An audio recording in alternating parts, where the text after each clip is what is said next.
శనివారం వర్ధన్నపేట మండలం నల్లబెల్లి గ్రామంలో వర్ధన్నపేట మండల వ్యవసాయ అధికారి విజయకుమార్ ఆధ్వర్యంలో నిర్వహించిన ఏరువాక సాగుబడి కార్యక్రమానికి వర్ధన్నపేట వ్యవసాయ మార్కెట్ కమిటీ చైర్మన్ నరకుడు వెంకటయ్య మరియు కాంగ్రెస్ పార్టీ వరంగల్ జిల్లా సీనియర్ నాయకులు పోషాల వెంకన్న గౌడ్ ముఖ్య అతిథులుగా హాజరయ్యారు. ఈ సందర్భంగా వర్ధన్నపేట వ్యవసాయ మార్కెట్ చైర్మన్ నరకుడు వెంకటయ్య మాట్లాడుతూ, తెలంగాణ రాష్ట్రంలో తొలకరి పలకరింపులతో సాగుబడి మొదలవుతుంది. అందుకు రైతన్నలు భూములు సిద్ధం చేసుకుని రోహిణీ కార్తెలో విత్తనాలు నాటడం మొదలవుతూ రైతన్నలు ఏరువాకకు సిద్ధమవుతారు అని అన్నారు. అదేవిధంగా మృగశిర కార్తెలో వ్యవసాయ సాగుబడి ఊపందుకోవడం అనాదిగా వస్తున్న సాంప్రదాయమని అన్నారు. గత 10 సంవత్సరాల కాలంలో బీఆర్ఎస్ ప్రభుత్వ హయాంలో రైతన్నలకు వ్యవసాయం ఒక గుదిబండగా మారిందని అన్నారు.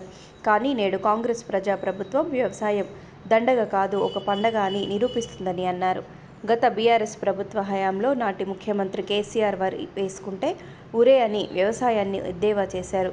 కానీ నేటి ముఖ్యమంత్రి రేవంత్ రెడ్డి వరి వేసుకొని సన్నాలు పండిస్తే మద్దతు ధరతో పాటు సన్నాలకు క్వింటాల్కు 500 బోనస్ ఇస్తూ రైతన్నలను ఆదుకుంటుంది మన ప్రజాప్రభుత్వం అని అన్నారు. తెలంగాణ రైతన్నలకు ప్రజాప్రభుత్వం నాణ్యమైన ఎరువులు, విత్తనాలు సబ్సిడీపై అందిస్తుందని అన్నారు.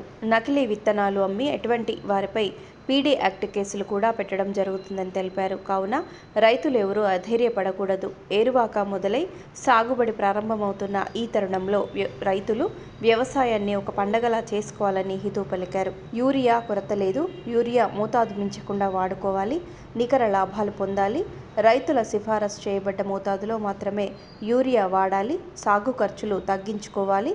అధిక యూరియా వాడటం వల్ల పంటలలో చీడపీడలు మరియు వాతావరణ నీటి కాల్షియం మరియు భూసార తగ్గుదల జరుగుతుందని, నాన్ యూరియా స్ప్రే చేసుకోవాలని, గుళికల యూరియా వినియోగాన్ని తగ్గించుకోవాలని తెలిపారు.